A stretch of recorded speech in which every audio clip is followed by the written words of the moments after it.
నమస్తే అన్న, అందరికీ నమస్కారం. ఇరాక్ దేశానికి కువైట్ భారీ వార్నింగ్ ఇచ్చింది. వివరాల్లోకి వెళితే కువైట్ విదేశీ వ్యవహారాల మంత్రిత్వ శాఖ తరపున తాత్కాలిక అండర్ సెక్రటరీ గౌరవనీయ అజీజ్ రహీం ఆల్ దిహానీ గారు ఇరాక్లోని బాస్రా నగరంలో కువైట్ కౌన్సులేట్ జనరల్ భవనాన్ని లక్ష్యం చేసుకుని జరిగిన దాడి మరియు విధ్వంసక చర్యల నేపథ్యంలో అధికారిక నిరసన పత్రాన్ని సమర్పించేందుకు కువైట్ దేశంలోని ఇరాక్ రిపబ్లిక్ ఎంబసీ కార్యాలయ చార్జ్ డి అఫైర్స్ అయిన డాక్టర్ జైద్ అబ్బాస్ గారిని అయితే పిలిపించడం జరిగింది. ఈ ఘటన అంతర్జాతీయ నిబంధనలు మరియు ఒప్పందాలను స్పష్టంగా ఉల్లంఘించడమే కాకుండా ఇరాక్ యొక్క అంతర్జాతీయ బాధ్యతలను, ముఖ్యంగా దౌత్య సంబంధాలపైన వియన్నా ఒప్పందం మరియు కౌన్సిలర్ సంబంధాలపైన వియన్నా ఒప్పందాన్ని తీవ్రంగా ఉల్లంఘించడమేనని చెప్పేసి తాత్కాలిక అండర్ సెక్రటరీ ఇరాకీ దౌత్యవేత్తకు నొక్కి చెప్పారు.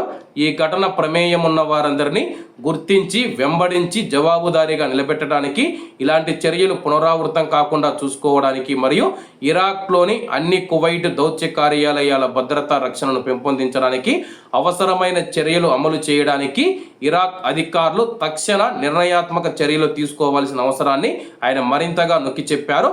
అంతర్జాతీయ చట్టానికి అనుగుణంగా తన ప్రయోజనాలను, ముఖ్య కార్యాలయాలను కాపాడుకోవడానికి కువైట్ అవసరమైన అన్ని చర్యలు తీసుకోవడానికి వెనకాడదని చెప్పేసి ఆయన పునరుద్ఘాటించారు.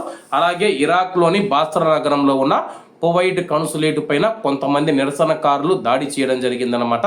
అలాగే అక్కడ కొన్ని నినాదాలు చేస్తూ, అలాగే కువైట్ కౌన్సులేట్ పైన దాడిని కువైట్ దేశం తీవ్రంగా ఖండించి తమ యొక్క ఎంబసీలు కావచ్చు, కౌన్సులేట్ కార్యాలయాలు, ఆఫీసులు ఏవైతే ఉన్నాయో వాటిని కాపాడుకునే హక్కు తమకు ఉందని చెప్పేసి పునరుద్ఘాటించింది. కాబట్టి అందరూ బాగుండాలి, ఎందులో మనం ఉండాలి. అందరికీ నమస్తే అన్న, జై హింద్.